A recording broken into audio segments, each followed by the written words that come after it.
All right, Shalom. This is the brother Nahal from the GMS Kingston, Jamaica camp, giving all praises, glory, and honor to Yahweh Bashim Yahushai, Bashim Rakah Kodash. Double honors to the apostles and the elders of GMS Great Millstone who teach and rule well through the spirit and power of Yahweh Bashim Yahushai. Peace, love, and salutations to the Akim in the four corners of this earth, pushing this word with all truth and sincerity. The speckled bird Akim and Akwat out there who are tuned in, listening and learning sincerely with the hopes of being saved. Shalom, right? In this one, I'll be going into the Canaan, the woman of Canaan, that Yahushua basically healed her daughter, right?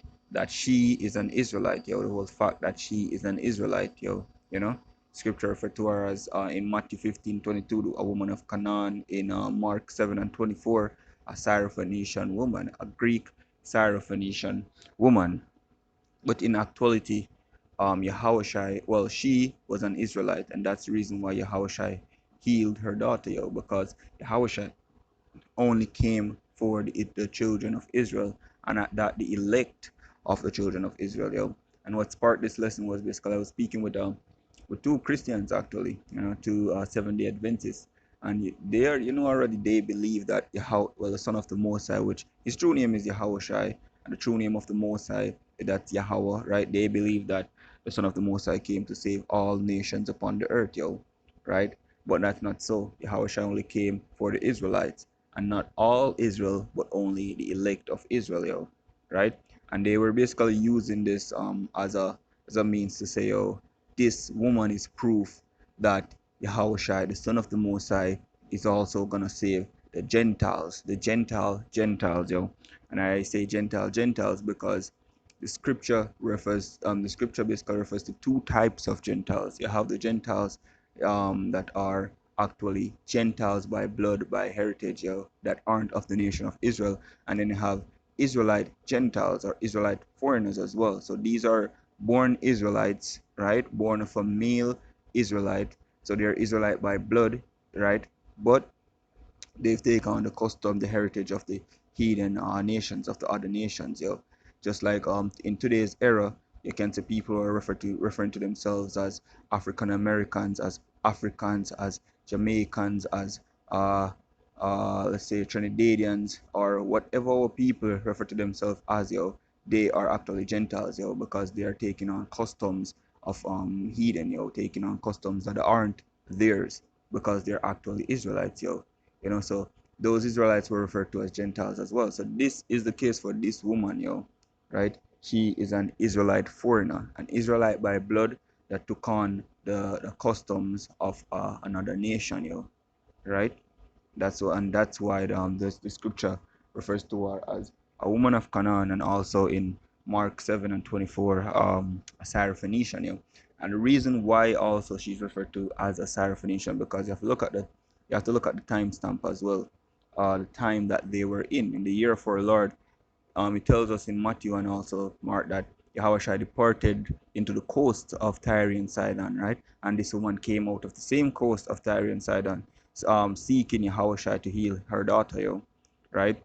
And Tyre and Sidon are actually two cities in Phoenicia, right? At that time, and Phoenicia was a Roman province that's in Syria, located in Syria, So people who were dwelling in that area were referred to as Syrophoenicians, right? And you have to keep in mind as well that it wasn't only one set of people that were dwelling in that area, right? You had mixed nationalities. You had people who are of different nations.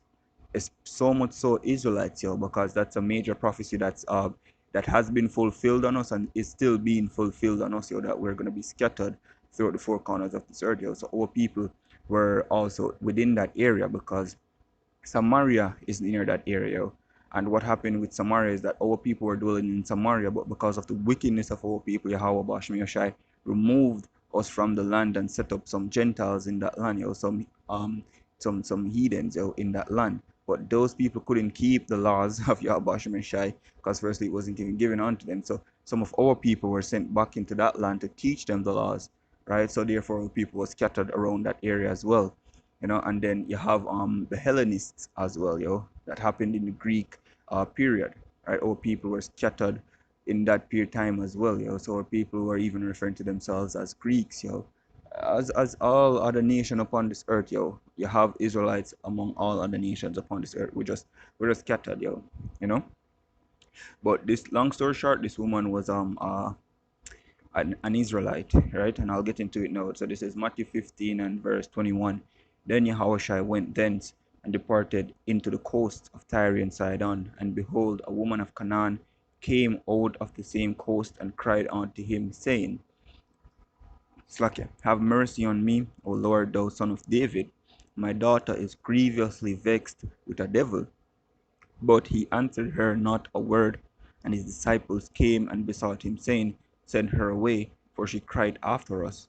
But he answered and said, I am not sent but unto the lost sheep of the house of Israel. Yo. So that's what Yahushua is telling his disciples as well, yo. That these are the people that I'm sent to you, the lost sheep of Israel, you know the lost sheep of Israel, yo. And he says, then came she and worshipped him, saying, Lord, help me, yo. But that just shows you right there that Yahushua, he knew what his job was, yo. He knew what his job was, right? And he's telling, he told not only the woman, but even the disciples there that I am not sent but on to the lost sheep, I am not sent but, and if you put that into context, yo, you know the English, yo, you know the English language. That's basically saying that he is only sent to these people, yo, the lost sheep of the house of Israel, yo. You know, he says, then came she and worshipped him, saying, Lord, help me. But he answered and said, It is not meet to take the children's bread and to cast it to dogs. Right? And she said, Truth, Lord, yet the dogs eat of the crumbs which fall from the master's table. So what did Yahushua mean by that? No, it is not me to take the children's bread to cast it to the dogs, yo. Why? Because he had to basically, all right, first thing Yahushua told us in Matthew 5 that he didn't come to do away with the law, but to fulfill everything that was written of him, yo. And one thing that was written of him that's in Zechariah, I'll get that real quick. Zechariah 12. So we can get that Zechariah 12 in verse 7. It says, uh, Yahweh also shall save the tents of Judah first, that the glory of the house of David and the glory of the inhabitants of Jerusalem do not magnify themselves against Judah. So Yahweh basically, he came and he was giving the gospel to the Israelites who knew they were Israelites and kept the customs to the best of their abilities, yo. And basically kept the customs of Yahweh Shemeshai, the laws of Yahweh Shemeshai. Yahweh came and he was giving them the gospel first, yo. He was giving them the good news first, right? So they were to receive it first, and then it would go on to the Gentiles, yo. And these Gentiles are the Israelites who are basically Israelite foreigners, right? So that's what this is saying right here, yo, that Yahweh Shemeshai will save the tents of Judah first. So Yahweh came first to those who knew they were Israelites and were keeping the custom to spread to them the good news, yo. And then it would go over on to the Gentiles, the Israelite foreigners, who are Israelites but are basically taking on the custom of other nations. Right? So that's all that Yahushua meant when he told the woman that it is not meet to take the bread of the children and give it on to the dogs, right? Because even when you look into what a dog is, or a dog is referred to back then, yo, a dog is basically referred to as an unclean or despised animal, yo, an unclean or despised animal, right? And that's a way of basically reproaching someone, yo.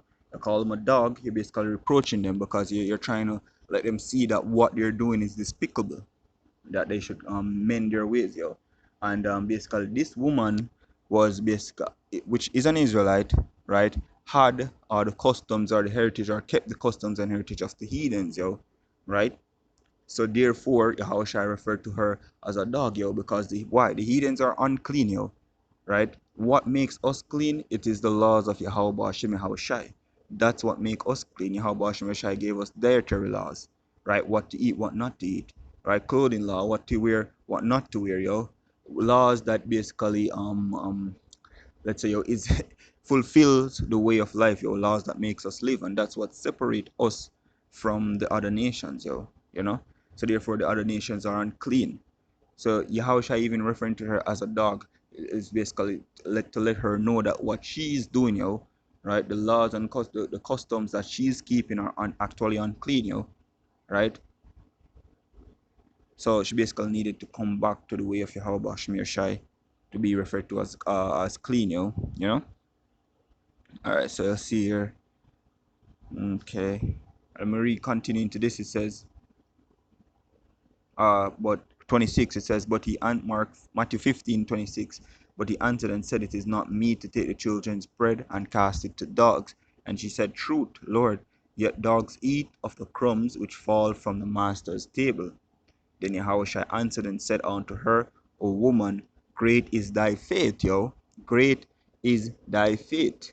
You know, the true name of the Heavenly Father is Yahweh, the true name of his son Yahushua. You think the Gentiles who weren't even given the laws of the Most High, who weren't Israelites, have faith in those names? You think they have faith in Yahweh Bashim Yahushua? You know? But yes, they can, because you have accounts of persons who had faith in our Lord. One account is Ruth, you know. Ruth had faith, you know what I mean? But these Gentiles, the Gentiles don't have the type of faith that the Israelites will have, And it says, O woman, great is thy faith. Yeah? Gentiles won't have great faith. It says, be it unto thee even as thou wilt. And her daughter was made whole from that very hour. You know? And I'll jump to Mark 7 real quick without further ado. Let's get to verse 24. All right? It says, and Mark 7:24, and from thence he arose and went into the borders of Tyre and Sidon, and entered into an house, and would have no man know it, but he could not be hid. For a certain woman, whose young daughter had an unclean spirit, heard of him, and came and fell on his feet. And the woman was a Greek, a Syrophonecian by nation.